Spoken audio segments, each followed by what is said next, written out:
There we go, thank you. So unusually I'm in the chair. I'm in the chair because you haven't been sworn in yet, and I'll have to swear you in, and you'll have to elect the chair, and the chair will take over from me.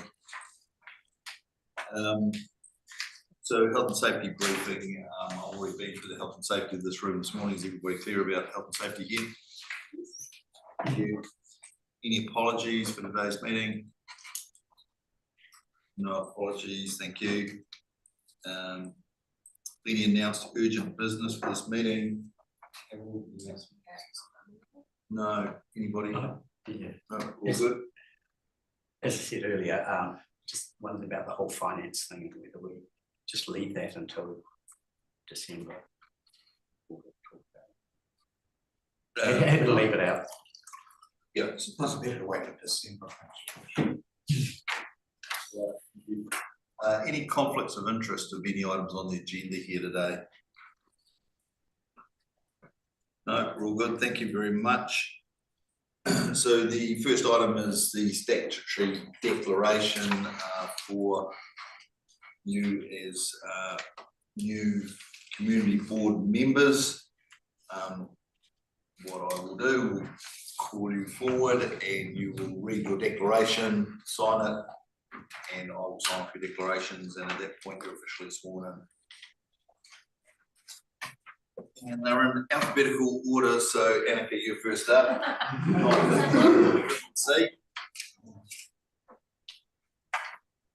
Just want to stand there and read your declaration. Okay. I, Annika, coming hereby declare that I will faithfully and partially and accordingly to my best of my skill and judgment execute and perform in the best interest of Hanmer District the powers, authorities and duties vested or imposed upon me as a member of Hanmer District Council by virtue of the Local Government Act 2002, Local Government Official Information and Meetings Act 1987, or any other acts.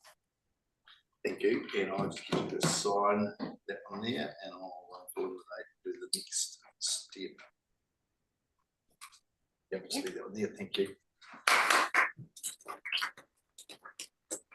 James. Right.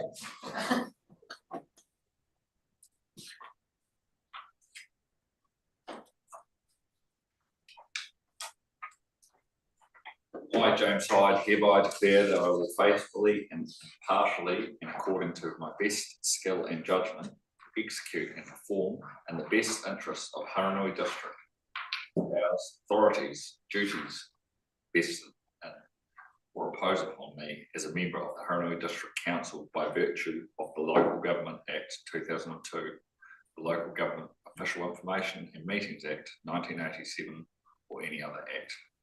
James. On that.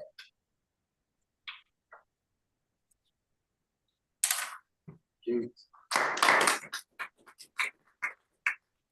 Kevin. Oh. Get through the alphabet pretty quickly.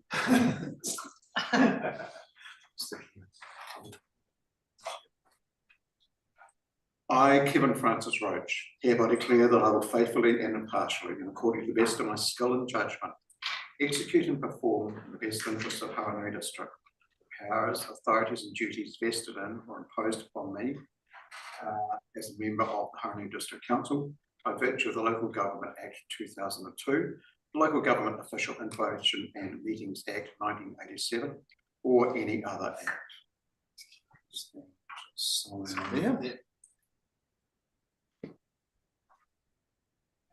Thanks, you. Jeff.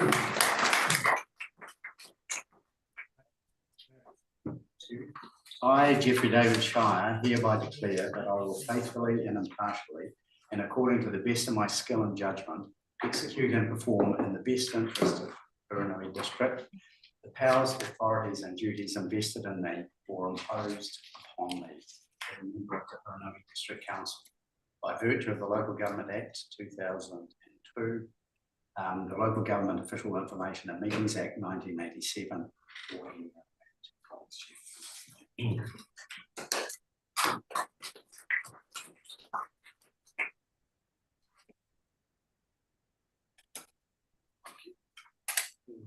Please, Hamish.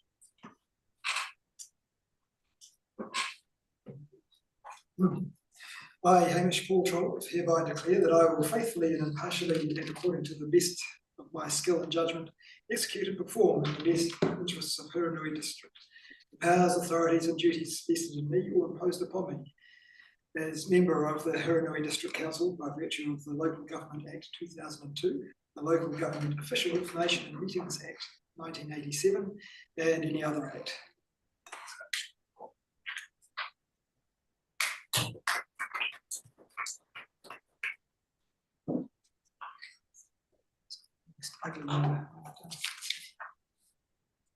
Thank you. All right, thanks for that. Just for the sake of completeness, the council appointed 2 councillors to this community board. So Pauline and Brent have been appointed by council to this community board as per the membership. They've already sworn their declaration, so council declaration, so they don't need to swear again. And Hanmer sits here as an observer. By right, the mayor is a member of all council committees, but the board is not a committee of council, it's an independently elected body, and so the mayor simply sits here as an observer. And so councillors have the same voting rights as members of the board. Madam Mayor, to observe and assist. Thank you.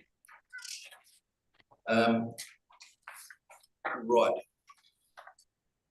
So before we move to the election of the chairperson, I'm required to give you a legislation brief.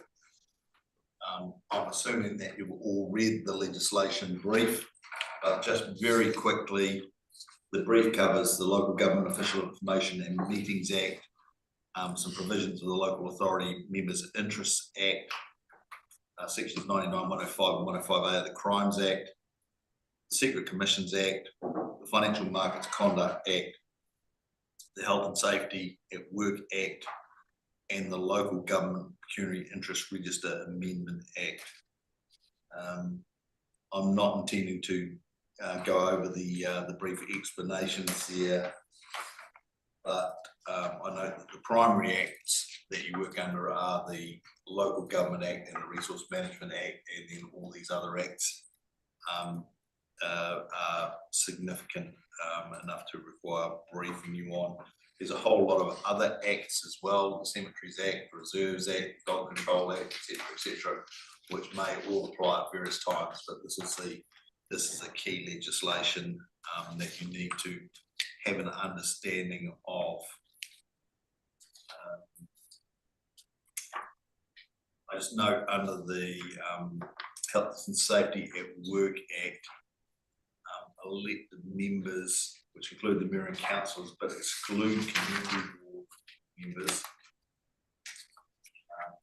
by default those officers. So that's your situation, and elected council members are exempt from personal liability. I'm not, but elected members are. Other than that, I am happy to take any questions on the legislation brief.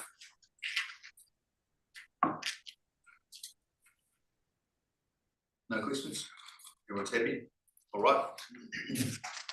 So the officer recommendation is that the information be received, and somebody would like to move that. Thanks, Chair. And seconded, thank you, Kevin. With that, I'll put the motion. All in favour say aye. Aye. Against? Carried. Thank you.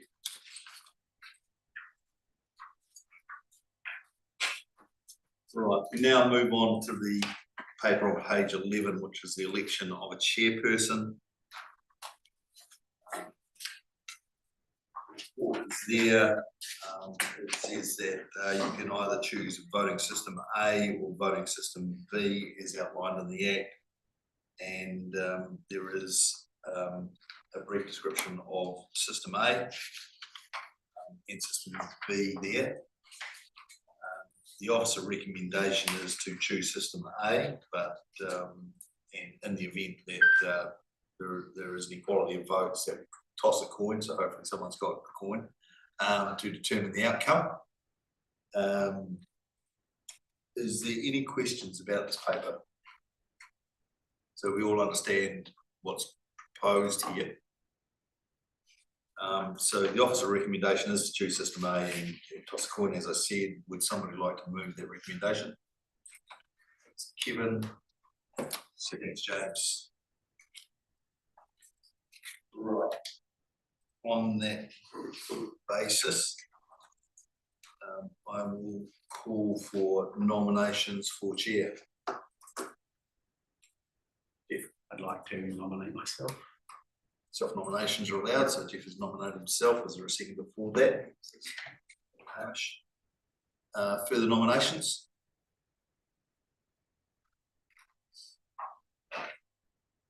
That being the case, I declare nominations closed, and we won't need to use a voting system. So, Jeff, you're now appointed chair. And I will remove myself from the chair, and you can run the election of the deputy chair. Thank you very much, and thank you, everyone.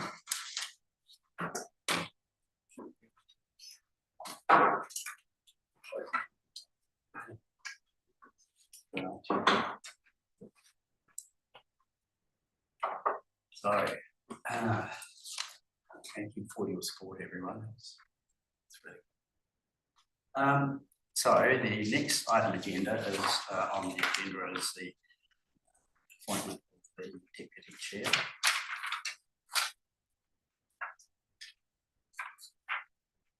And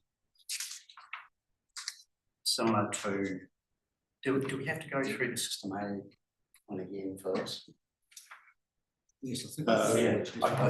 Yes. Yeah. Okay, so very similar to the election of the chairperson, this is for the community board deputy chairperson.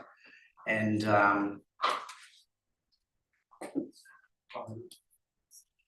So, Mr.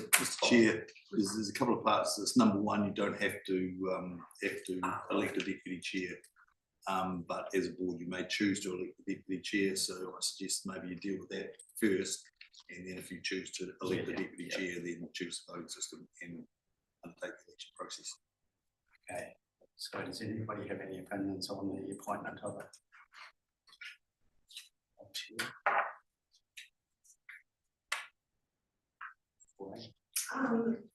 I guess I can see both sides of the situation. So we could appoint a deputy chair, which would mean that in the instance that you're unavailable as chair, then we're aware of who will chair the meeting, or we could not appoint and therefore elect a deputy at any such meeting that you weren't available for. That's probably my opinion that it would be good to have a deputy chair, just for convenience of knowing who would be taking that chair. And I say that simply as having had chair experience myself. When you sit in the chair, you're kind of viewing the papers in a slightly different light, and it's good to have that preparation ahead of time. So my preference would be to elect a deputy chair. Okay, does anybody have any?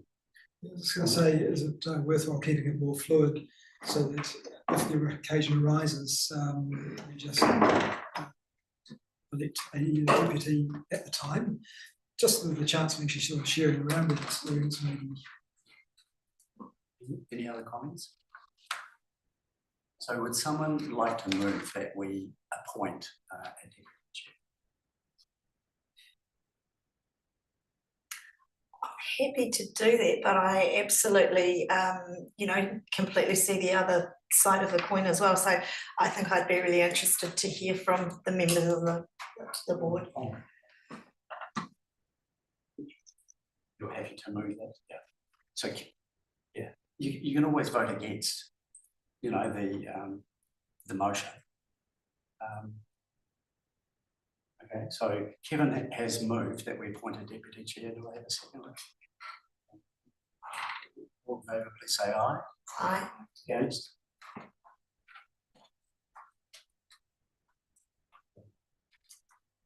So, Hamish, would you like your vote recorded against? It's not important. No, okay. That's fine. It's just a convention that we always ask. Yes, you do have a choice. Okay. Yeah. Okay, and now we move on to choosing voting system A or B. And as before, previously we chose system A, so discussion on that. I'll vote. Can we choose system A? Both that we. So you'll move that we we use system A? Yep. Second for that, thank you, Nika. Okay, any further discussion? All in favour, please say aye. Aye. Against? Carried. So now I'll call for nominations for the deputy chair role. And self nominate.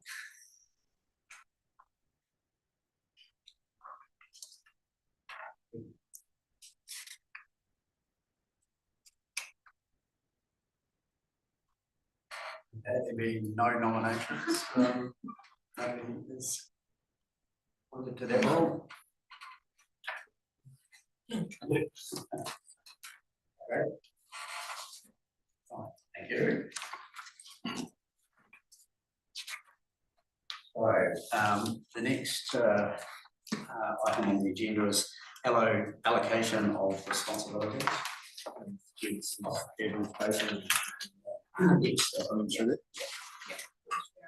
So in the Hanmer Springs Community Board, they have an allocated areas of responsibility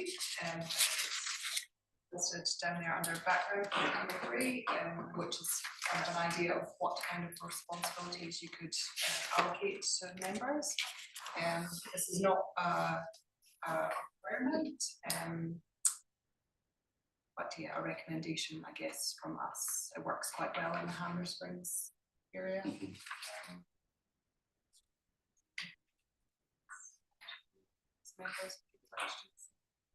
So if I could add, Mr. Chair, through you. As Errol said, this isn't a requirement. Different councils and different community boards do these things differently. As a council, we don't allocate portfolios to councillors.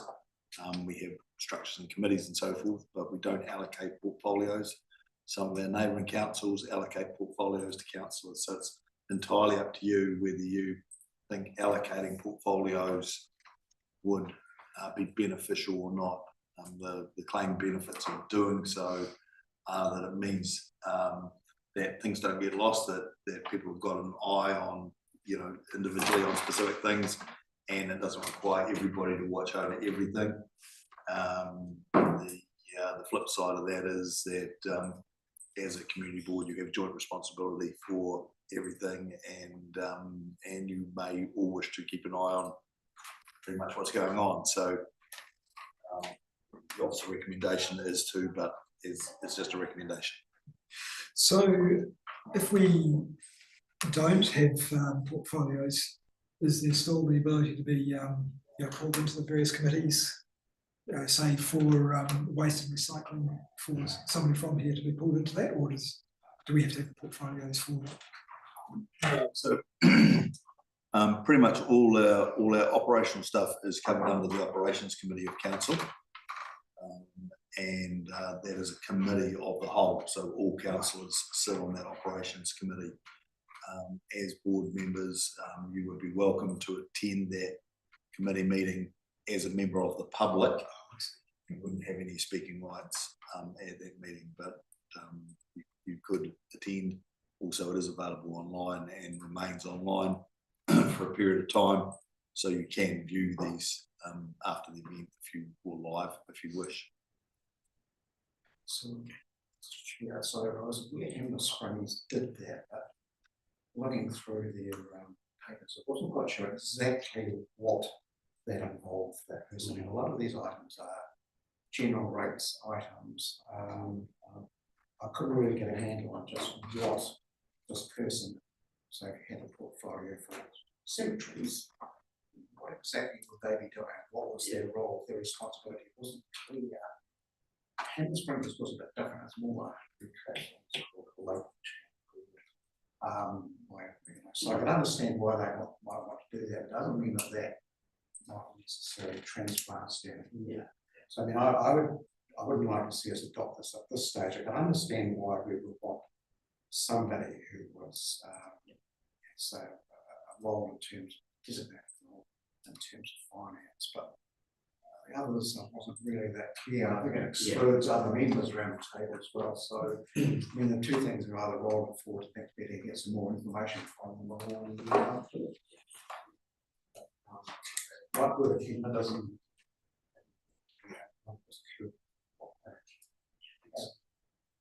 How does this interface with the role of the councillors as well? You know, you step on toes there right now. I expect somebody had a wastewater issue and wanted to talk to them about somebody not. So yeah, I think that was my. Thanks for that, Kevin. I think that's good thoughts. I also read under this area of responsibilities other relationships that we might have, and with the ward committee, there were representatives from various entities, and just for example, you know, ADRA, Amberley Beach Residents Association, Leafield Beach and Leafield, and the Reserves Group, and one of the key things is to make sure that we have relationships back into those organisations. Whereas before it was actually members sitting on the panel. Now we need to be responsible to form those relationships and cement those working relationships in.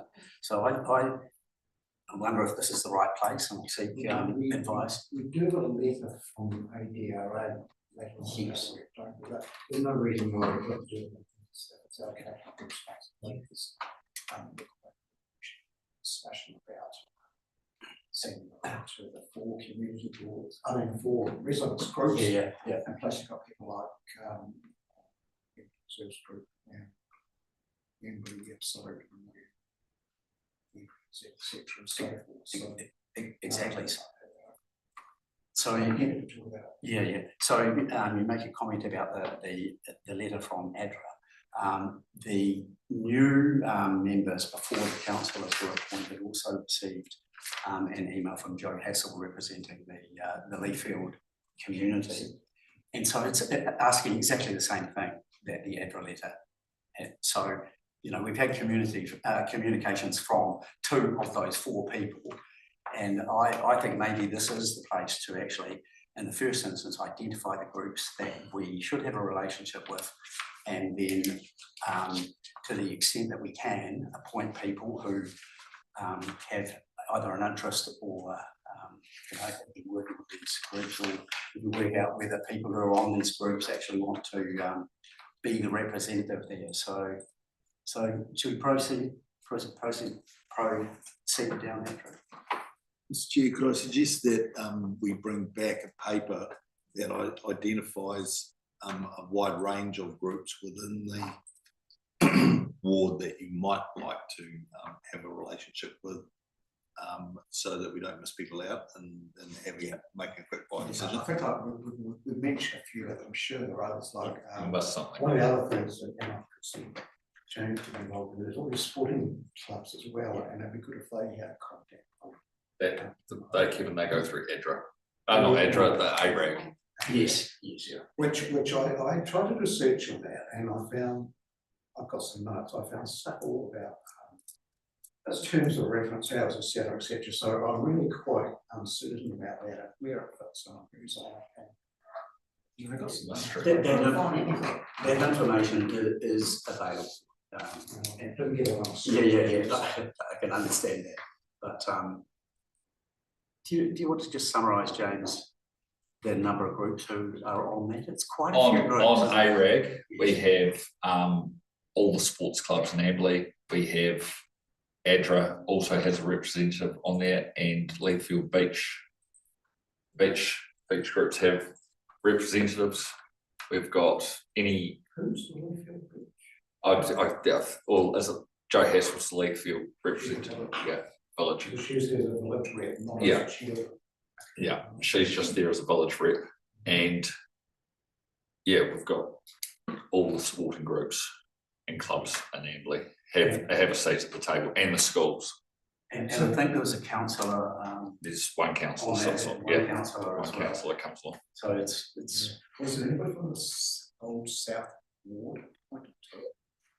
From the South Ward Committee, yes, Joe, so Graham, no, wasn't it Robert Graham? Through the chair, Oh, through the sorry. chair, I actually have the list here for you if you want me to read through. yeah, go for it, Avril. It's not easier. So Amberley Rugby, Amberley Football, Amberley Cricket, bowls, tennis, netball, ANP, pony club, swimming club, local schools, BMX club, squash club, Lions club, there's a position for residents and 2 independents. And so And sorry, through the chair, one last thing, Jo Hassel had actually joined, I think, as in her capacity as the South Board Committee Chair. That's right, sorry. So I think she was the link between the two. Thanks, Avril. Pauline, I'll take you first and then you can. Thank you, if I may, through the chair. Also Simon Benito was the AREG representative that was sitting on the South Ward Committee as it was.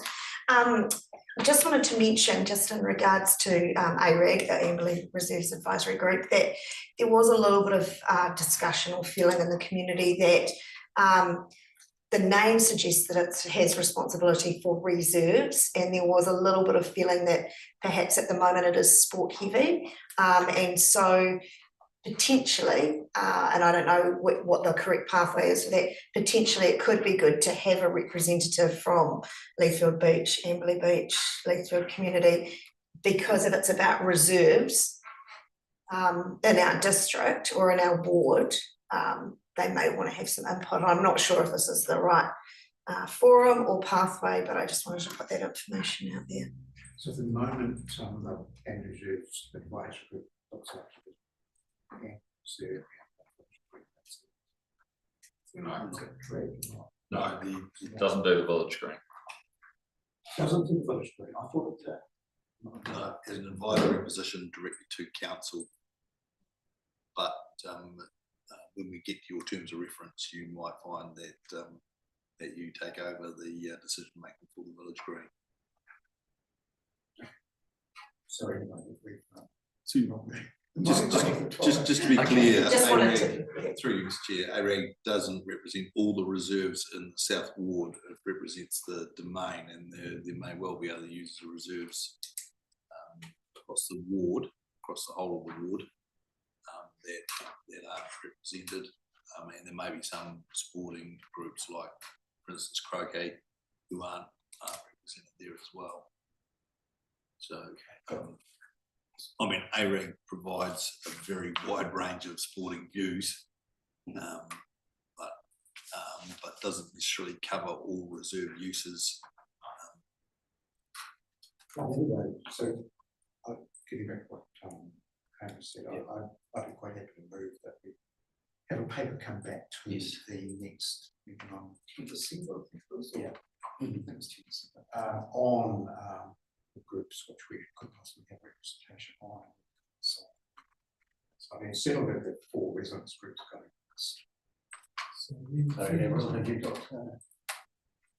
Sorry, do you want to Sorry. repeat that? I'll move that. Report to the next meeting of groups. So, having a representation on Lua. So that's right. So, Mr. Chair, I think there's another question over here from Hamish. Oh, sorry. So you'd be asking us for who we think ought to be on that list. Yeah, great. If you feed that in. I go to the beach meetings. Anyway, There'll be some obvious relationships. Yeah, but if members of the committee want to feed that through, members of the board want to feed that in through Avril, any groups that you're aware of that potentially might benefit from being connected in, And there could be business groups, there could be community groups, whatever. And that'll give us a reasonably comprehensive list that we can try and figure out where we need those connections. Service providers. So,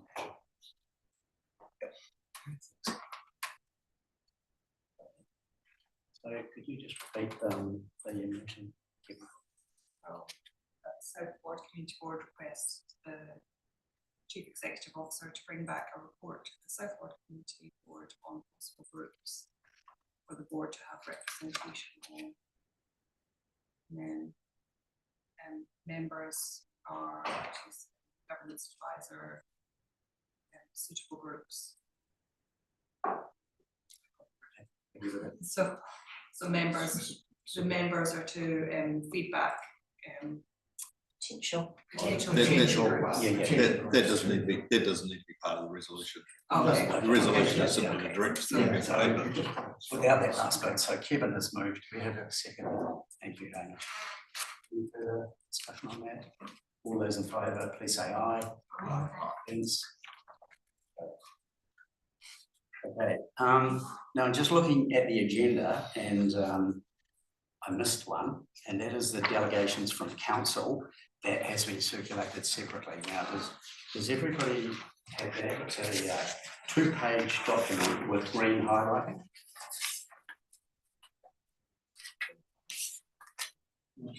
So has everybody got? You sent that out in an email on Tuesday. So maybe. Yes.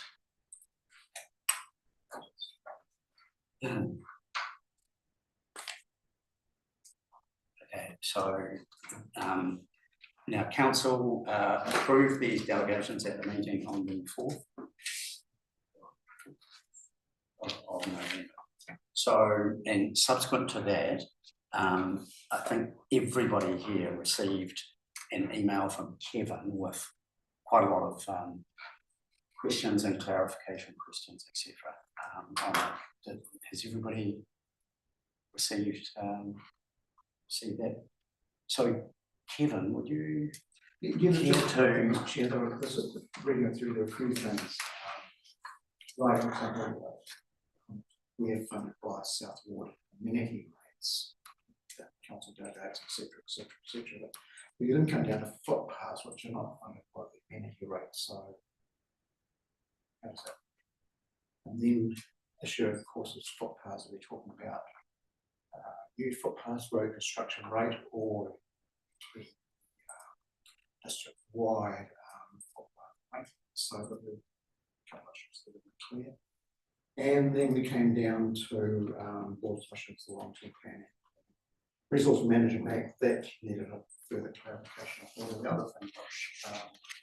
Well, the government, New Zealand talked about in the briefing document, of course, is communities. So making a council policy. I think the slides which Hanmer showed this morning actually talked also about council consultations, which doesn't seem to be there. So there are a few things there which I felt really were a bit not quite clear, a little bit contradictory. For example, also the other thing was that there's no mention of swimming pools. So what is our governance oversight in relation to swimming pool when it's not even mentioned? So my thinking was that we should just adopt them as interim delegations at the moment, and early next year have another look and have a workshop at some new delegations which would align to best practice from community boards and align with what local government suggested. Evolved function community board. The document quite interesting is what you get of the internals of it is a mixture of text, JPEGs, cut and paste. So it's been around for a while, that document. So I think it might be appropriate. Okay, I mean, one alternative, I guess, to help everybody at the moment would be to ask Hamish to go to go through each one. Yeah, look, Because there's a lot of detail. Yep. He's asking. Looking at it my view is that Kevin raises a number of good points that need to be considered. Council passed the delegations, which the council has set,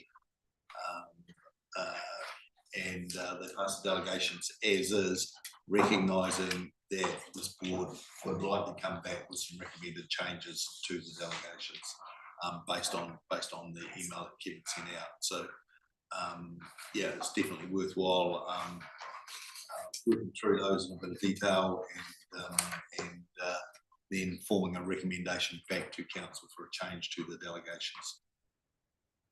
So, I mean, I'm quite happy to move motion. Yeah. So, as one, that the board adopts the delegations contained in the report as interim delegations. Two, that takes review of those delegations terms of reference early in 2006, taking into account the guidance from local government New Zealand on the law and function of a community board and best practice as evidenced by our community boards. Three, that liaises with the Springs Community Board. Part of this review, just to be curious to it. Four, recommends require set of delegations back to the council first. Thank you. Would you care to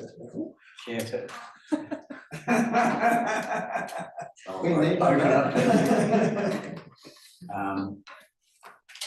else have any comments on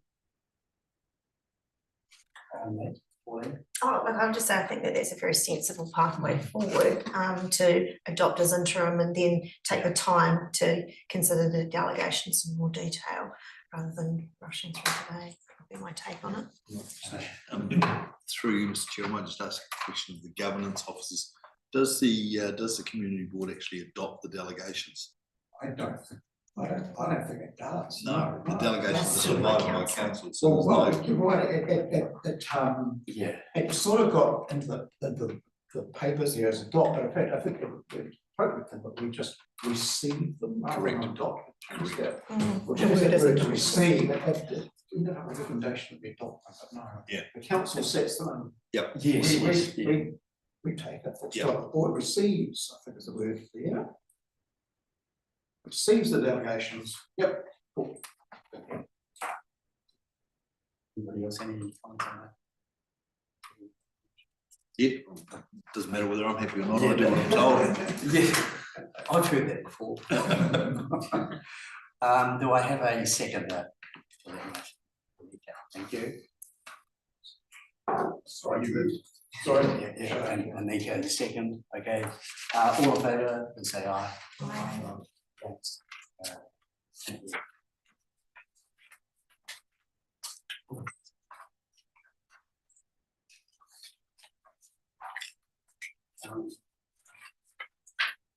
This one is next item on the agenda is youth observer on the community board.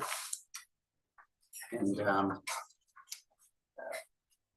as you see from the paper there, written by Michelle. Michelle, do you want to read the paper? Yes. Lost my. Here's a hard copy, Michelle. Thank you. Just, you know, I'm having computer issues.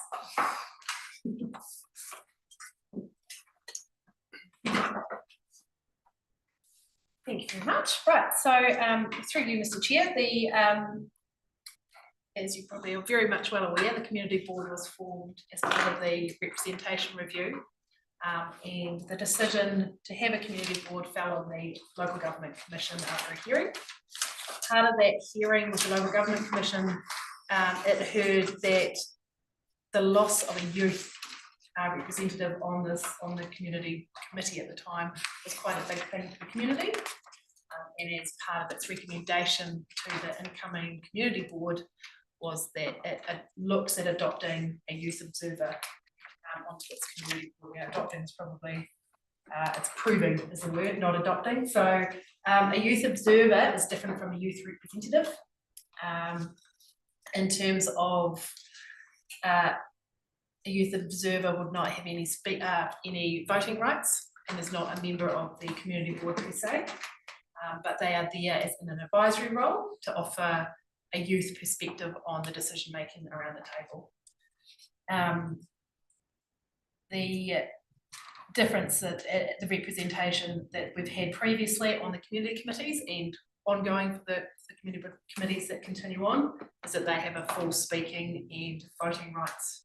So that is the difference, but a community board can't co-opt or bring anybody on that it wishes has to be elected. So that is the recommendation from the commission. So this paper just outlines the current situation, what representation review told us, what the role would entail, and probably key to point out the meeting schedule implications. So if the board decides to go for a youth observer, if you held your meetings during the day, it might make it a bit difficult for a youth observer to be a part because they're usually at school. So the youth age is 15 to 24.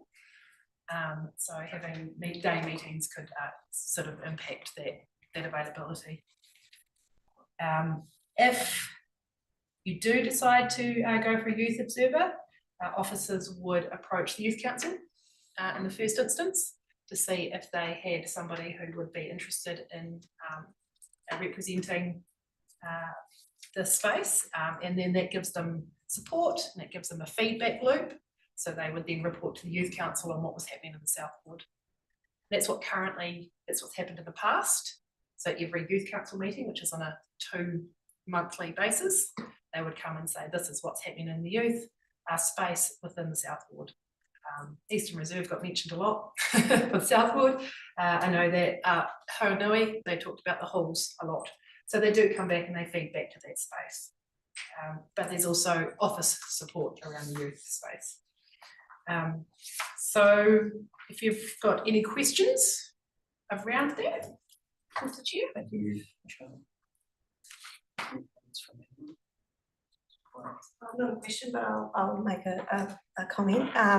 Just, I guess, as having sat on the previous South Ward committee before the formation of the community board, we were very, very well represented by a youth member who gave insight and perspective that was very, very helpful in us understanding youth viewpoints and our decision making. And so I personally would be in absolute favour of the officer recommendation of continuing with that in the manner of having a youth observer, for the board. Yes, so Mr. Chair, I was really delighted when I read that because it's one of the things that I really thought we should do, and I wasn't aware that the government commission had also done that, so quite delighted to do that. In general terms, the Youth Council has been part of council for a long, long time. And I was actually on it. I was the oldest person on the Youth Council. And I really enjoyed it. You know, I was on it for about 6 years or something. And it was just one of the best things that. And Mr. Chair, having a youth council representative on level really bring out average age down.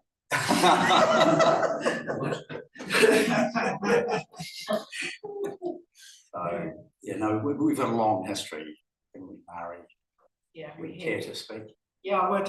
Thank you for giving me the opportunity to speak. But Youth Council in Haranui has always been particularly strong.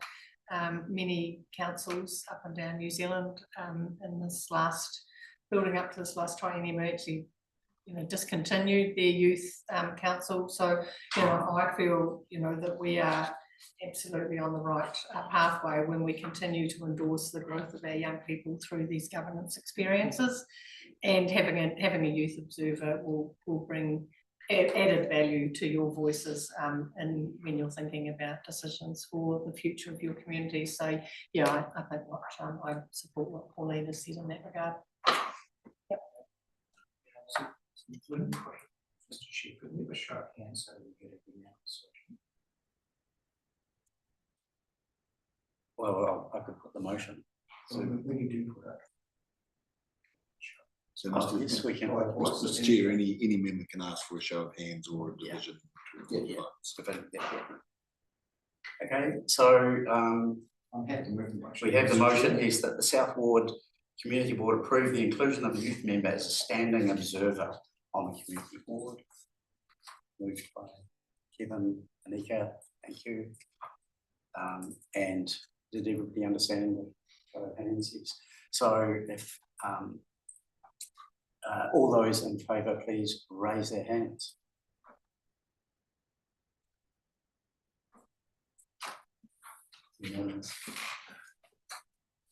Yeah, so thank you very much. It's really good. And of course, if we can't get somebody from the youth council, then we can go through the. Yes, Mr. Chair. So if it happens. yeah, we would then look at the leadership group of the youth program. Yes. Who generally come up to youth council eventually, but that is a bigger pool. Yes. So yeah. Sure. Okay. And next agenda item is the appointment of the South Ward Community Board representative on the Sport NZ Assessment Panel. And through the chair, purpose of the report is to ask the South Ward Community Board to consider selecting a representative for the Sports NZ Assessment Panel. So I'll take the report as read, but basically each year we receive funding to territorial authorities to assist junior sports teams to participate in a local sporting competition. And applications for funding are called for annually and considered by a selection panel, which is made up of representatives from our community. So we're just looking for a representative from the community board here to sit on the panel. And yeah, we would have the opportunity to review those applications when they come in. So these are only team sports. sorry, I didn't quite hear that. Are these only team sports? Schools, No. schools and sports teams. The individual sports, like it's travelling far for. Yeah. I think it It's a is big for difference. junior teams, Yeah. actually, rather than individuals. So for team sports rather than play shooting, for We get example. it through rugby and then we'll get it. Yes. Conflict of interest there, so I can't be on it. Neither one of us can be on it. So is that the, oh, yeah. It's a conflict of interest because we're a Just sports to, club. yeah, I understand, but in terms of how much is allocated, there's 6,000 from council, and how much is the other contribution? And it's all done through applications, so you get a list of people, and it's the distribution within those. So, If I may, and I mean, it's every community would be putting a person forward, so it would still be the representative, But will be a representative from each community committee and or community board. And so I'm just thinking about the potential conflicts that actually you might need to step aside for one yes, I can. suite of applications that might come through, so you might be able to manage it. Yeah, That's not like you necessarily have to. yeah, but I'm just not comfortable. Yeah, no, that's fine. Yeah. so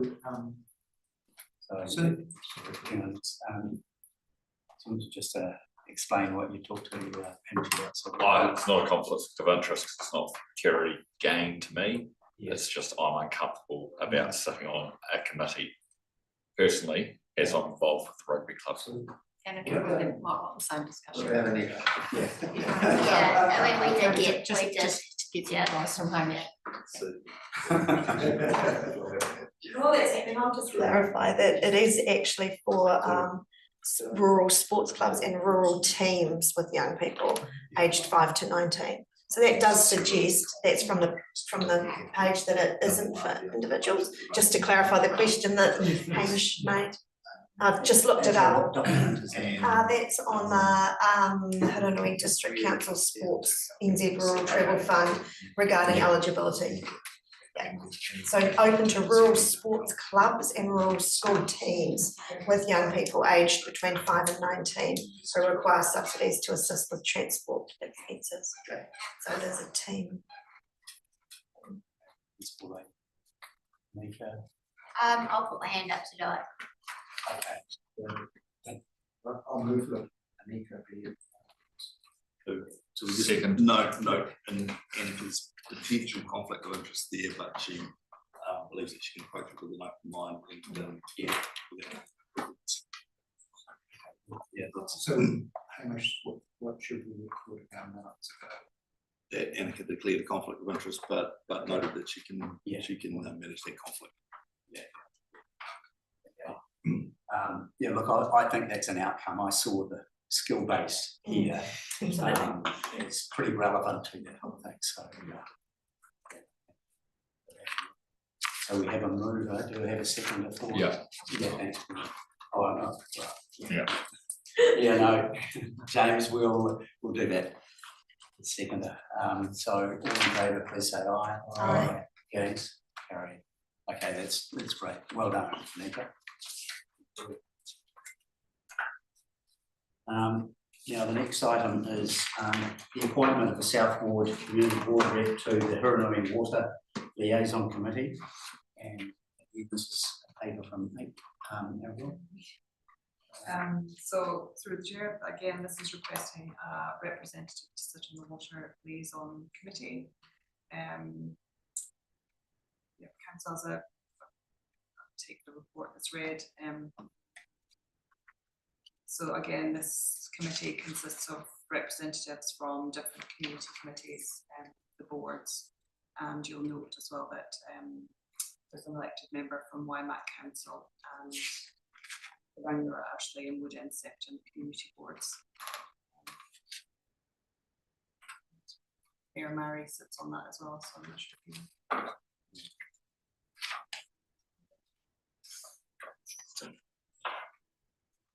So, Mr. Chair, I could provide a little bit more background if people would like a little more background.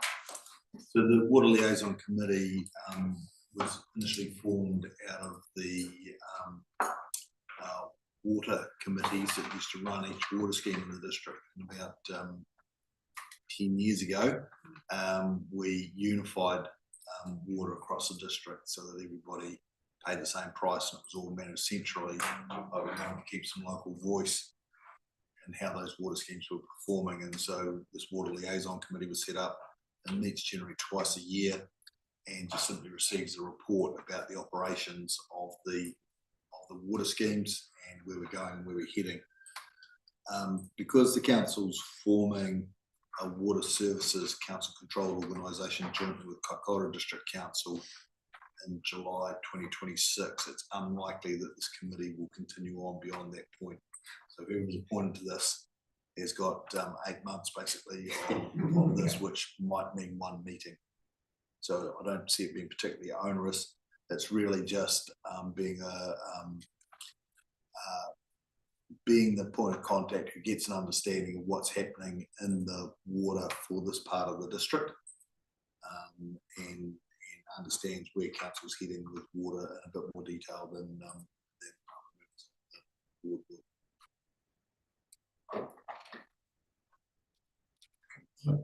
Discussion. Oh, so you have to nominate yourself.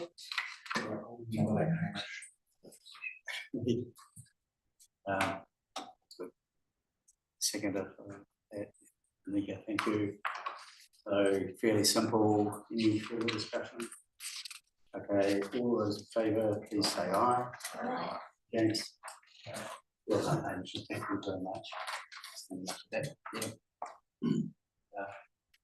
Yeah, the water side of things is quite an interesting topic coming forward, isn't it? Okay, that's great. And our triennial item is the meeting schedule for the triennium, and we've got essentially 2 decisions to make here: the time to start and the dates. Anything to add to that? So, through the chair, I've just given you a couple of different options for the meetings, going forward. So the South Ward Committee used to meet on a Wednesday evening at 7 o'clock, which always worked quite well with the rest of the council schedule as well. Obviously, new community board, so yeah, it's up to you whether you would like to do an afternoon meeting like today, or if you'd like to make it an evening meeting. And also, I think I've also given you a Thursday, the second Thursday of the month. Originally, I think on the website it said that it was, we were possibly suggesting the first Thursday of the month, but there's actually a clash there with one of the other.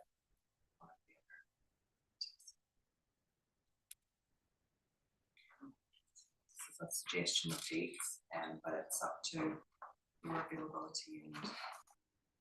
Yeah, and I guess overlaying that, something that's already been mentioned already by relating to youth council and availability of school. So I think we have to factor that into the discussion. What would your preference be? Or Evenings, just evening? with work and kids at school, yeah.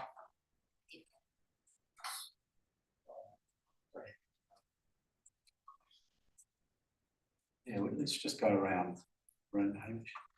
Preference for the afternoons, but recognise the value in having the youth voice there as well. That means the evenings, so yeah. It means for the youth council, we'll have the evenings. I would agree with that. 7 p.m. These evenings is suitable for me, these evenings. Okay, so 7 o'clock in the evenings, okay for? Yep. I've got a meeting schedule as listed on the report for the next, so 7 p.m. on the Second So- day. So through the chair, those are even Wednesday evenings. Oh, Wednesdays, that's what I was going to say. Is that, yeah. Yeah. And that's the only reason for that was the South Ward Committee was to meet on a Wednesday, so we just. I think I can change the group. It is a Wednesday. Okay. Wednesday evenings. And that's essentially the second Wednesday of the month. There's no right way through it. Okay. So, given on the Brett, thank you. Any further discussion on that? All in favour, please say aye. Aye. Okay. Very much. Okay, next item agenda was fees and charges. And Graham. Oh, thank you, Graham. Thank you, Mr. Chair. So at a training change, we give the opportunity to do a quick review of fees and charges. We review these annually as part of the annual plan or long-term plan anyway.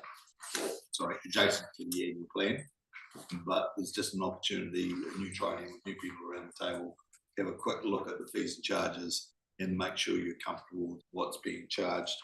So the ones that these pages are taken from the fees and charges, and you'll see there's a few that are highlighted yellow. So the first one being the Amberley Beach campground, so $20 per night per vehicle, or $10 for 24 hours for power. Sorry, yeah, for power. Plus 20, plus 10. Hamish, I know that there's no comparative here on previous years. No, but you can see what's being charged at the other campgrounds around the district, and yeah, make you feel. Having said that, I went and checked back, and all these first ones are the same. I'd assume that if there was a change, it would be in red with the new proposal. It's the same. So these are the current fees, and what we're doing is checking whether you're comfortable with the current fees or whether you want to institute a change. And as I say, at each new training, we go around and just check that the new committee or board members are comfortable with the fees that are being charged. We're not proposing that they're changed, but we're checking your level of comfort with those charges. So you've got a few organisations, you know, the RSA, things where you've got sort of fee waivers. The things like the repair cafe, do they just need to apply for fee waivers each time, or is that something that can be set up as a standard thing? Yes. And if I may, Mr. Chair, traditionally over the last triennium, those fee waivers have come via the Southwood Committee, and they have been somewhat problematic because they've been dealt with on an individual basis, and there sort of isn't an overview as to how one might weigh up apples with oranges. So my assumption would be, and the CEO would probably be able to confirm that those waivers will continue to come via this board. Yes, that's correct. They will continue to come to this board, but if the board, if there's a regular event like the Repair Cafe and the dates were known, then the Repair Cafe could apply for a year's worth of waivers at once. And you'll certainly note when you look at the old Southwood Committee action sheet that the committee was mindful of not setting a waiver in stone, knowing that there was a community board coming in. The committee was of the opinion that they wanted to ensure that it would be reviewed rather than set for an unlimited amount of time. Yeah, I'm aware of the situation with respect to Lions and the number of times that Lions, as the tin shed, for example, and Lions has been involved in a lot of history in doing this down there. So, I'm not sure where that relationship is at the moment. Just don't have the detail, but that might come up. Pauline? Sure. Yeah, thanks, Mr. Chair. I'm just through the chair. I'm just looking in the halls fees, and I noticed that there's some additions that have been popped in there in red. I have a concern about point number 3, a minimum of charge of 1 day applies. Just in regards to the Amberley Reserve Pavilion, or what we know as the tin shed. There are a number of organisations there that do hire it by the hour, and if we were to leave that statement, a minimum charge of 1 day applies, that could actually be prohibitive to a number of our groups who are there for an hour a week or 2 hours a week. So I'd be concerned about leaving point number 3 in there. Yeah, so that would apply to everything. A minimum charge of 1 day applies. It's halls.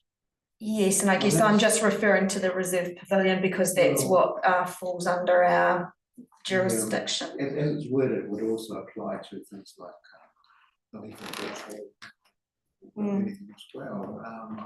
Where you've got an hourly charge out there, so that's really, isn't it? I'm not happy. Yeah. So I think I've been striking out 3. proposed there that was removed. Yeah. Number 3. And if I may, Mr. Chair, can I just get some clarity around point number 2? No charge for funeral services, that's all fine. But it says this includes the use of the hall, foyer and kitchen, and for the RSA, the meeting room as well. So are we talking about a specific venue there? It sounds like library. Yeah, so it doesn't read right and the top of the because I would make the assumption that if it's a waiver for the Return Services Association, that is that going to apply for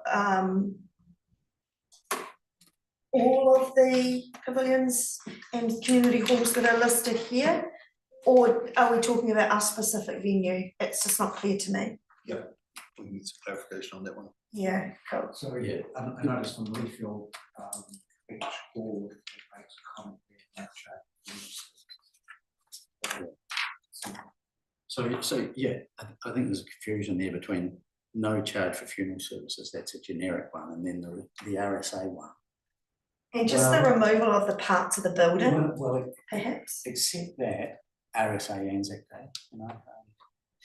Oh no, I'm absolutely in support of them being waived, but it just is unclear given that it's talking about halls, foyers, kitchens, meeting rooms, that isn't necessarily the same for even from, if I just look at our jurisdiction, from Amberley Reserve Pavilion to the Leithfield Beach Community Hall, it just doesn't, you know, I'm happy for the first bit, perhaps to stay.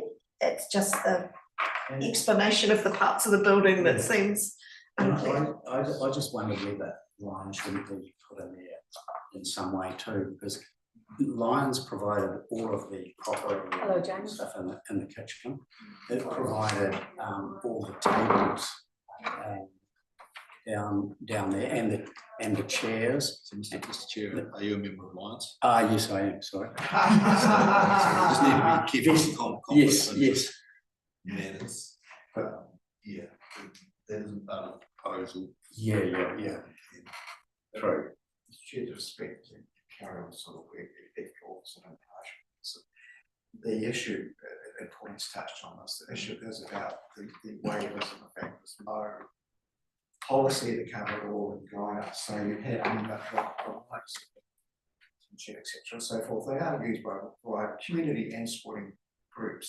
Those are the users, and they're all good concern. But if you start to give out too many waivers on it, and you're going to end up putting that cost back on the rate days, we're going to put it back on to other users by having to raise the charges. So I really do think we do need some sort of overarching guidelines, and for things like RSA and funerals would be perhaps covered off. So Mr. Chair, there is a background to the RSA waiver, and that is that where the current library was the RSA hall there on that site.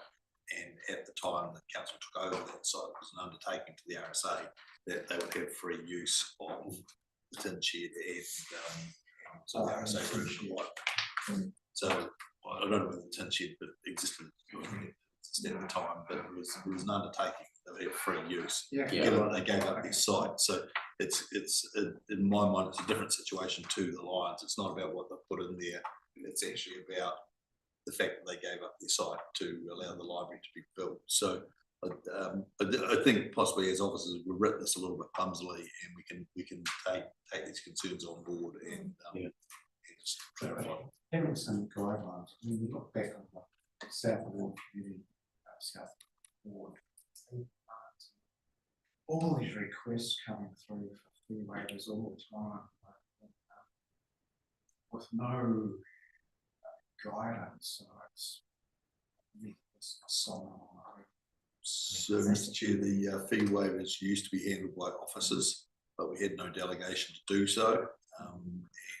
When that was recognised, fee waivers were returned to the community committees and the community. Did the officers guidelines, or they just We should say no as well? I mean, at the end of the day, we were, as officers, we were concerned to ensure that people made a contribution to the use of the hall. The money that's coming in doesn't cover anywhere near the cost of the hall, so we were always seeking contribution to the hall. Sometimes we would do partial waivers or whatever, but certainly, we don't need to say that. I guess my proposal is just that if the board is comfortable that we could leave there is no charge for funeral services or for the Return Services Association, full stop. And I guess the other community committees and community boards that are affected by that will give comment. I think we take this away and make sure we've got the RSA comment in the appropriate place, because my view is it only applies at the tin shed, but I need to check that out. That's what should be written, not across. The district. Can I just ask perhaps a comment in relation to individual applications are treated individually, if you like, so rather than being generic and singling out some organisations, perhaps just the comment that each application for a waiver is treated individually. And then, you know, you can have essentially perhaps a predetermined outcome with some organisations, but it just gives you a bit of leeway if you need it. Well, I mean, at the moment, well, up until now, each one has been handled separately. Yes, just if it says it in there. Oh, So, through you, Mr. Chair, it may be that this board wishes to develop its own policy for how it handles those. This is your facility under delegation from the council, and council doesn't have a generic policy about how communities handle these waivers for their own facilities. So it may be that you want to develop your own policy for waivers in how you handle it. yeah, that could help. And that would be very helpful. As I said, it was problematic Yeah. in the last training without a policy. And I just noted on, you know, the numbers there, number 4 and 5 are the same condition with 2 different prices, and number 5 and 6 are the same condition with 2 different prices. Yeah, Mr. Chair, I know some issues with the way we presented this, and I will take them to go away and do some more work on that particular aspect of it. Right. So you. But I'm still interested in the fees and whether you're happy to say, yeah, we'll carry on with the fees as they sit, and we'll have a look at or whether we're going to do something different. Just Just a small correction on that Hanmer Springs Hall, although it's not in our jurisdiction, $23 a day seems a pretty good deal. I think it's probably supposed to be 236. Yeah, that's that.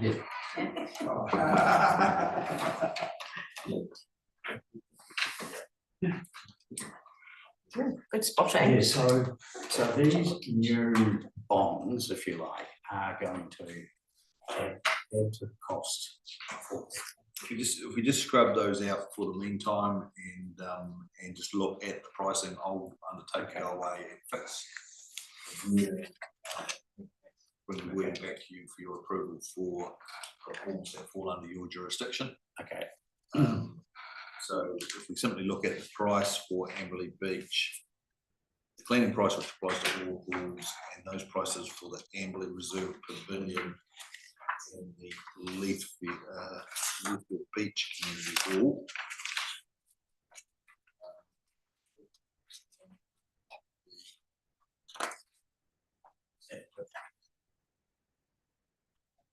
Yeah, well, I want to talk pool. I know you raised that issue, Kevin, about the pool. It's my understanding the pool sits on the reserve and is part of your jurisdiction. Clarify that, but if you had any comment about the pool charges as well, that might be useful. Could I just also note, I know you're going to go and work on those things that are going to be removed, but I noticed that under the Leithfield Beach Community Hall, it does say funerals free of charge, and likewise the Harden Hall, which is not in our area, funeral service donation. So perhaps something like that. If you ignore everything in red, and this isn't part of your consideration, I'm going to rework that whole bit in red. Ignore that completely. And so if you look at pricing, which is the purpose of this paper, is to look at the prices and confirm whether you're happy to carry on with those prices or not. So I'm happy to move that we confirm that we've satisfied the prices. All halls under our jurisdiction. That's jurisdiction.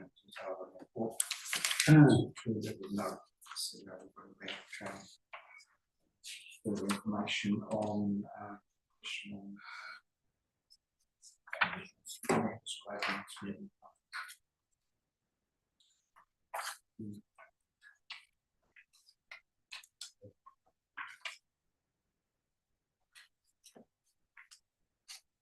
So the select board, each board confirms and chooses the business.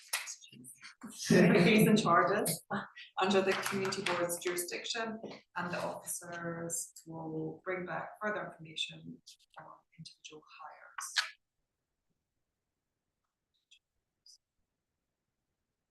Individual hire conditions.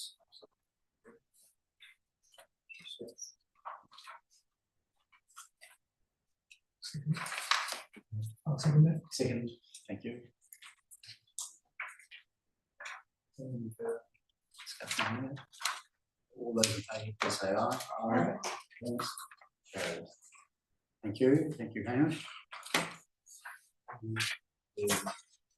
On to information items.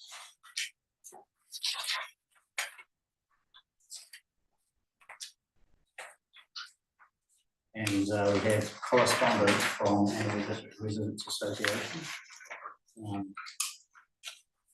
We'll take as read, but we have already covered this general topic, and yes, we intend to do that, but I think we're just that's one way to just hang on just a minute. So we've already moved to have a paper come back for the key ones, and then we'll do the assignments, etc. at our next meeting.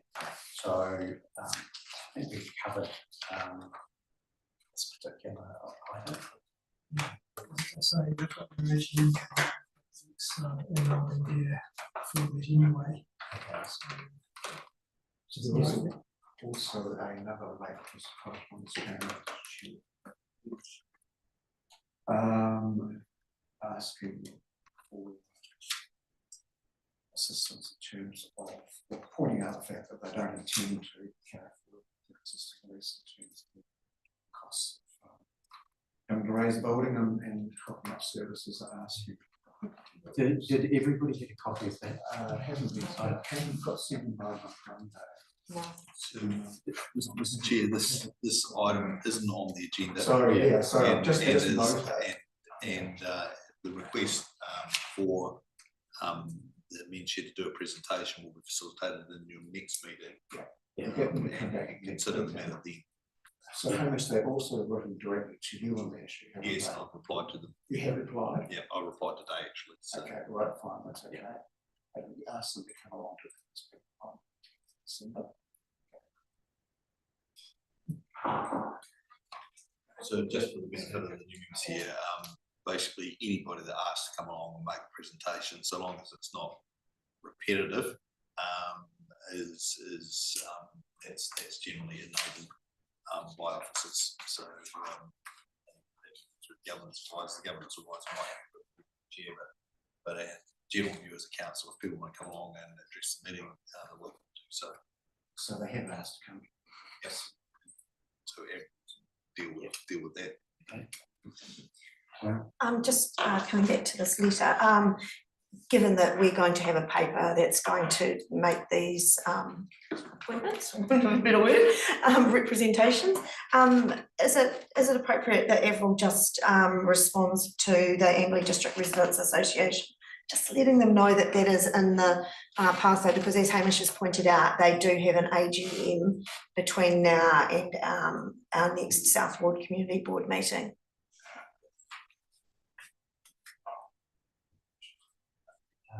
I'm not taking government business.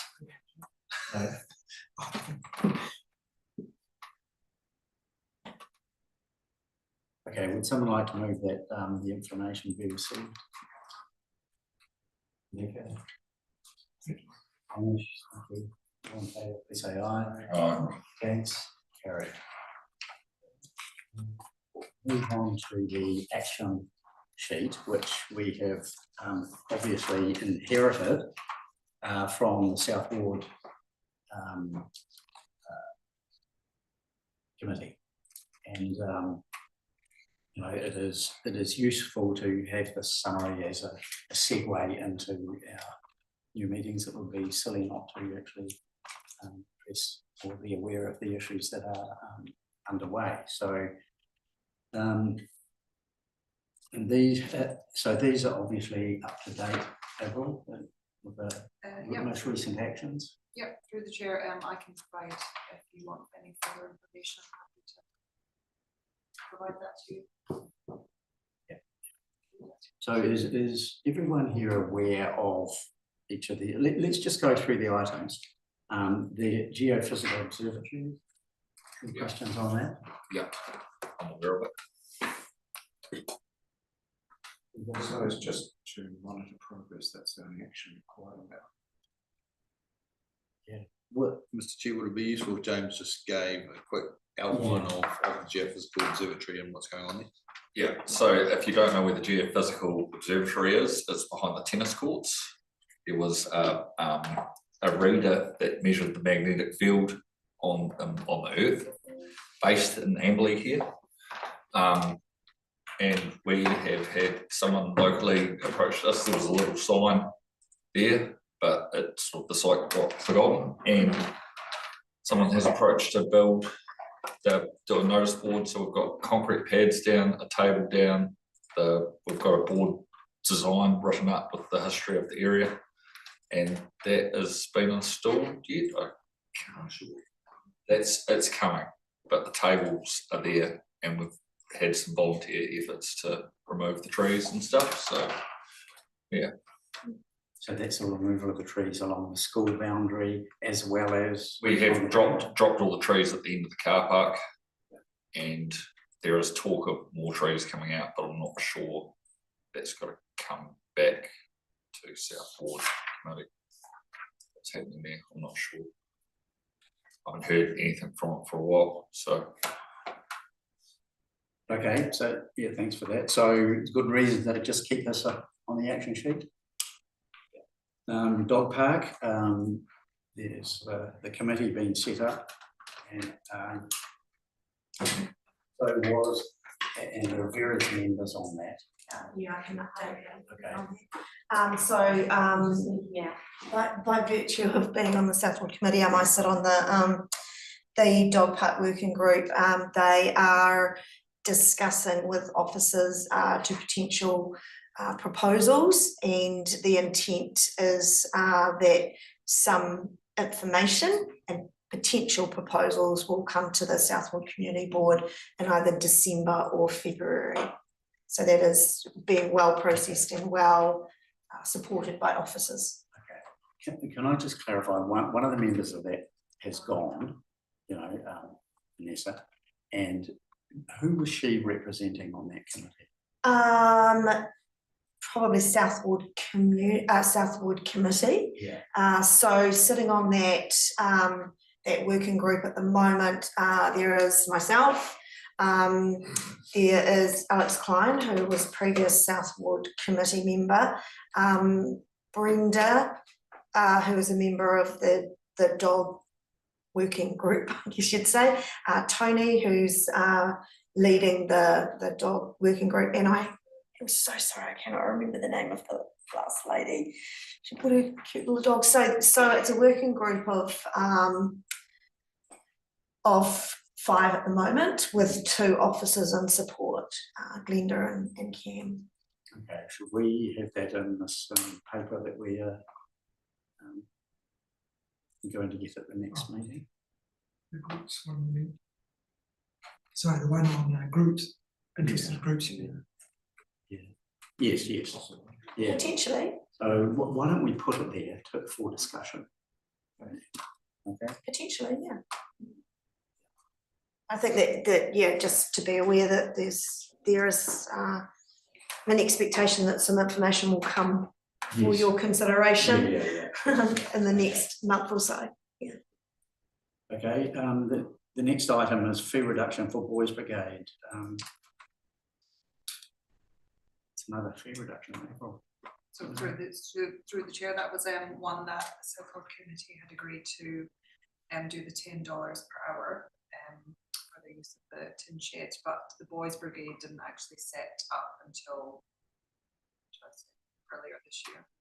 So it was a little bit later than, so they were going to review after 6 months, but the Boys Brigade didn't start until they said to review in December. So about 6 months. And I think the last update was that it was only, I think it was to review it just to see how popular the event was and potentially if there was another game or something. I believe the intent was that it would be sensible for the new community board to have oversight over how things were progressing and what their understanding was in regards to waivers or not. So they contacted us. Do we have somebody who's been communicating with them? Yeah. To the events coordinator deal will do that. So there's nothing we really have to do with just for information. And whether you want me to follow up, I guess, for the next meeting. Just check. Perhaps I wonder if a follow-up, just to find out what the status of the group is, and then that might give some information for the board to consider the continuation or cessation of the waiver. So, yeah. What does the make clear is just Yeah, it was simply the South Ward Committee agreed to the waiver, and they felt that it was only appropriate to do so for their tenure, and that the South Ward Community Board should then be the decision maker on that waiver, or the partial waiver it actually was, moving forward. so that's the only so okay, right. All right, thanks, Pauline. Top terrace irrigation. You know much about that? Yeah. Plants are on, there's no water, but I'm not sure. They were pretty hardy plants. We planted them in July, I think. Down the back there, and yeah, they're talking about trying to get a pipe up to the top terrace to irrigate, but I haven't heard where we're at with that. So Simon Benito's taking the lead on that. So yeah. Do you have an update on that? No, I don't. I'm sorry, Mr. Okay. Chair. Yep. On that issue. No problem. So we'll leave that there. I'll Is find. that- is that I've when- got a reserves group meeting shortly. What's that? 25th November. I'll find out then. I'll report back. Okay, so we're happy to leave that item there. Yeah. Hanmer Beach campground penny, we talked about that today. On tour. So we just leave that there. I could just update on that if you want. This was an issue that came to the Southwood Committee in regards to concerns in regards to dropping revenue and dropping visitation, and the Amberley Beach Residents Association sought permission, I guess, or consent from the committee to explore some different options. They received a presentation from Penny at the Amberley Beach Residents Association 2 or 3 months ago, and they have recently received a proposal report from Penny, which is just in the process of being shared with the Amberley Beach community. And then if there are any actions in there that they would like to further, then it would come to the Southwood Community Board. That's through the end of There's another page. oh, there is two. Very clever. Thank you. Yeah, item 6, there we go. Amberley swimming pool electricity budget. Yeah, I haven't got an update on that one, Mr. Chair. Yeah. So it just needs to stay there with the spelling correction. Amberley. Oh, yeah, Tom. And yeah, the next one, upgrades to the skate park at Amberley Domain.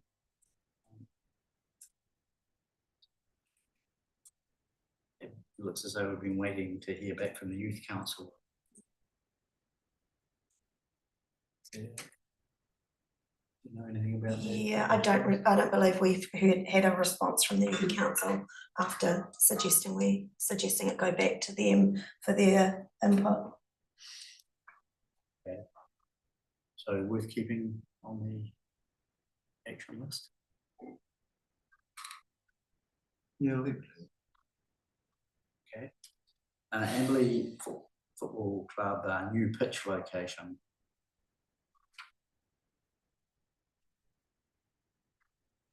Got any comment on that? I can just comment on where it was last time, and then James, you might be able to fill in. When it came to Southwood Committee, that it was approved in principle, but there was just some consideration wanted to be given to the other groups that were likely to be impacted, so the AMP and the fire and emergency. I thought that we had some feedback back from that. Yeah, AMP, so we've had, I know, we had a meeting down there with ARAG, and soccer turned up with their proposal and AMP shut it down, and that's when we decided to move, as we were talking with Dan today, moving over underneath the hedge. And then how far down they can go is and not interfere with fire under the terrace is where they want to place it. But then it's sort of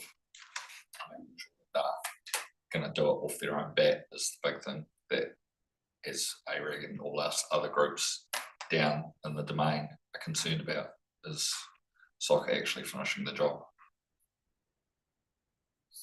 Potentially that would, sorry Mr Chair, potentially that would perhaps need to come back to the board, given the resolution was that it was approved in principle based on the information that we had at the time. Sounds like that informational plan may have changed, so perhaps it needs to stay there. Will that be coming through the ARAG meeting? Well, I thought we got given a map.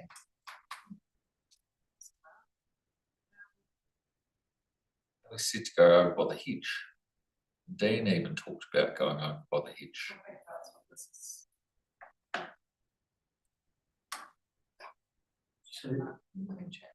So what's our role in this? Through Mr. Chair, the committee approved it in principle, subject to a couple of things.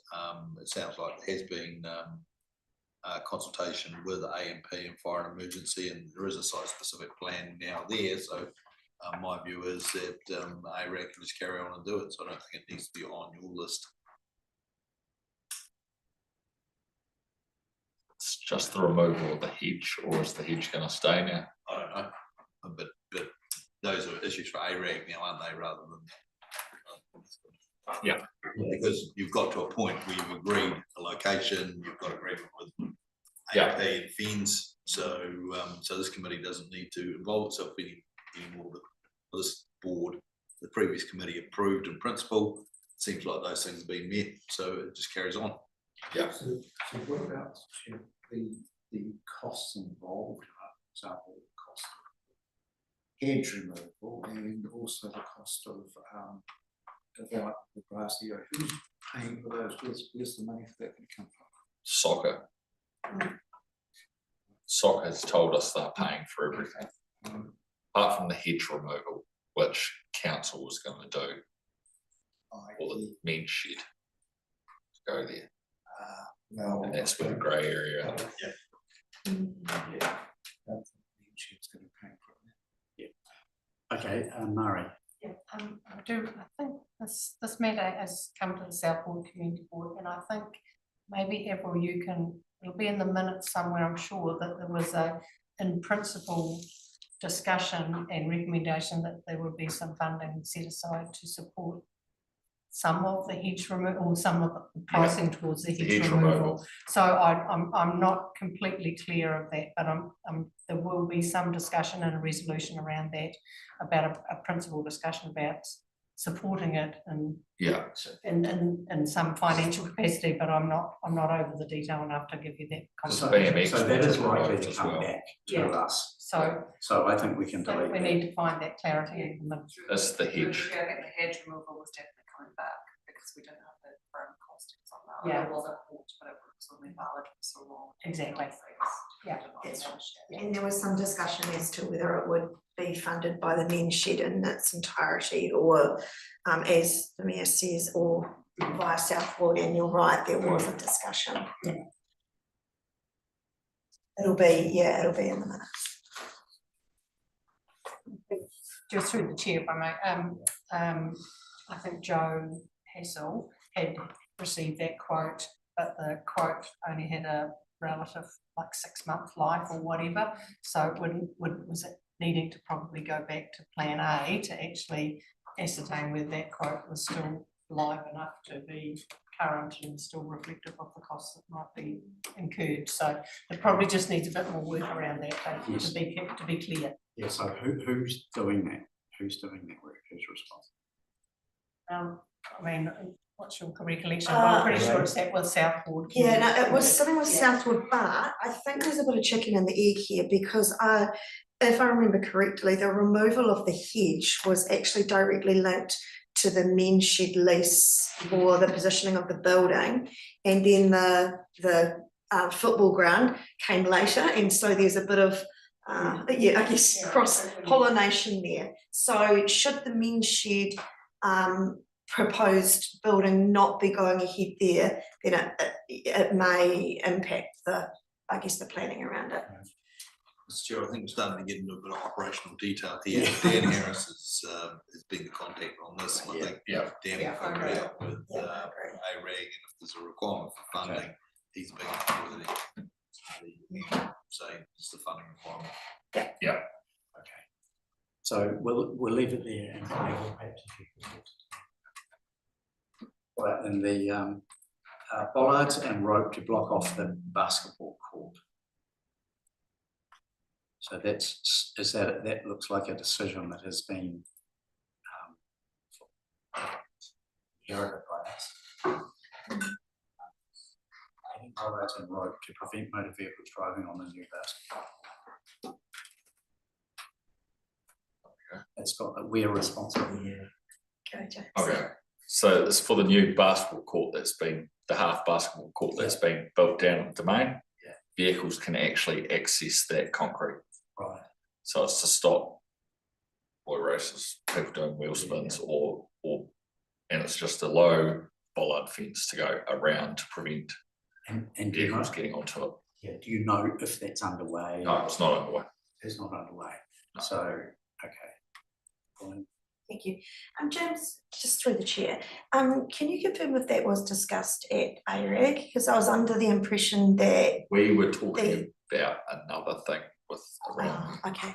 I was under the impression that the AMP may be concerned about the positioning of bollards, that it might have an impact on stall holders for AMP shows.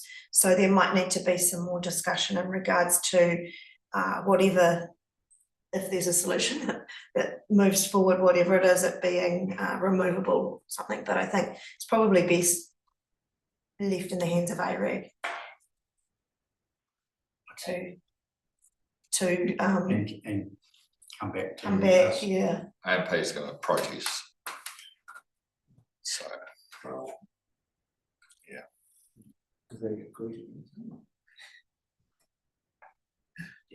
I'm just wondering, again, what is our responsibility?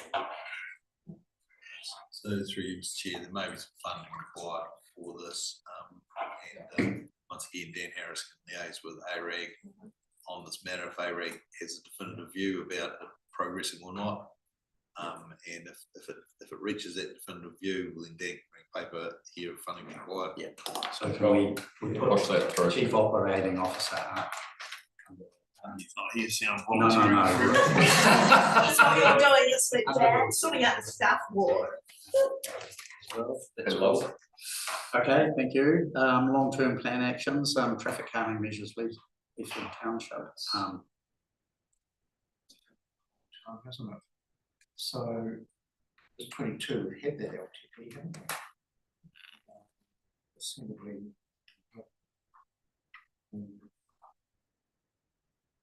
Should have remained on here.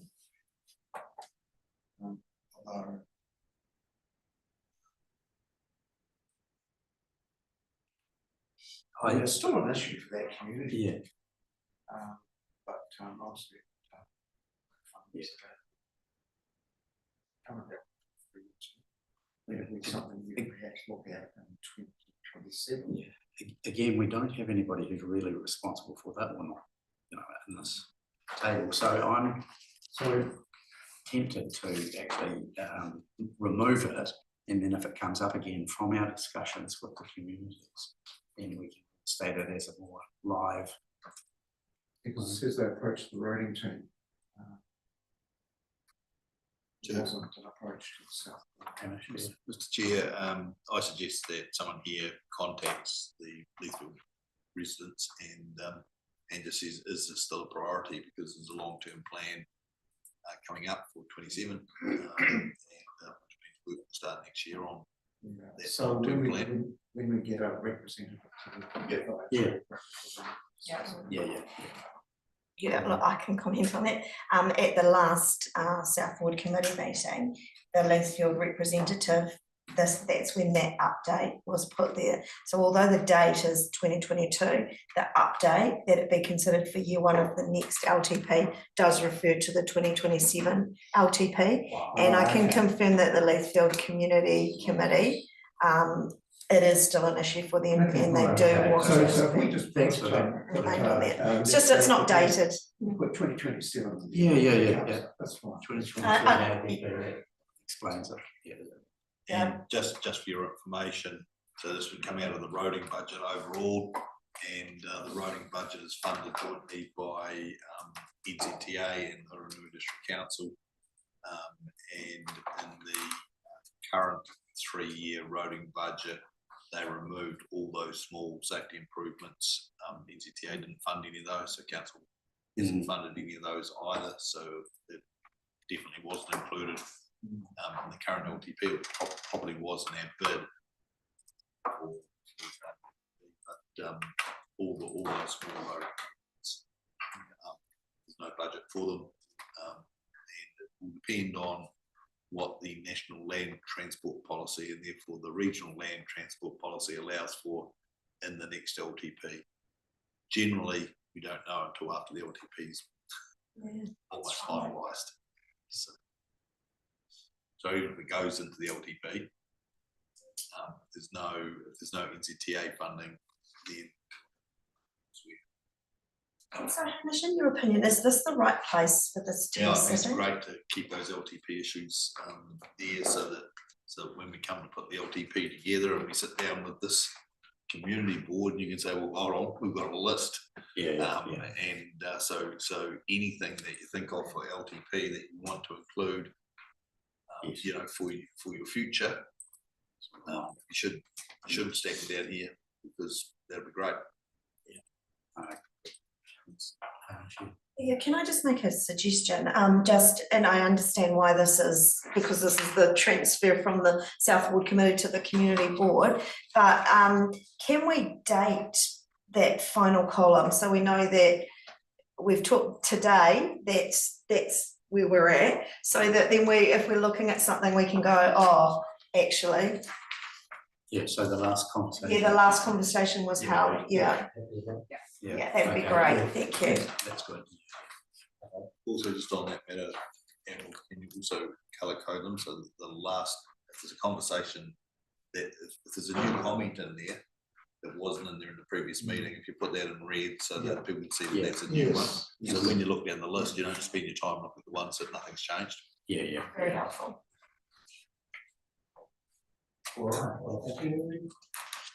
So that brings us to the end of our first meeting. So look, you know, thank you very much for your attendance. You know, particularly welcome to those who have not been around the table here, or a similar table for. So it's really good. Now, just in a general sense, outside of them, yes, yeah. Okay.